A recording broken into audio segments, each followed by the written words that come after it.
I know my father was very interested in horticulture, and John Trexler and he had a wonderful relationship. He would visit my dad in our house in Worcester, and they would tease each other about their knowledge and all the rest of it. And I gathered from what my dad told me that one time John came and said, "What do you think about this apple?" My father said, "I don't recognize that."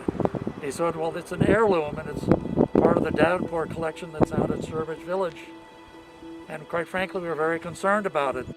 We'd like to bring them to Tower Hill.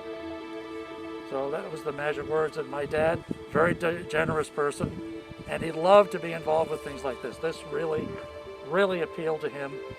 Save the collection and have it grow here for people to learn. He was very much an educator in his own right, and he wanted people to be able to learn about these 119 varieties of heirlooms, which otherwise would have disappeared. So today we're really honoring my father. And again, I thank you very much for this opportunity. Wonderful.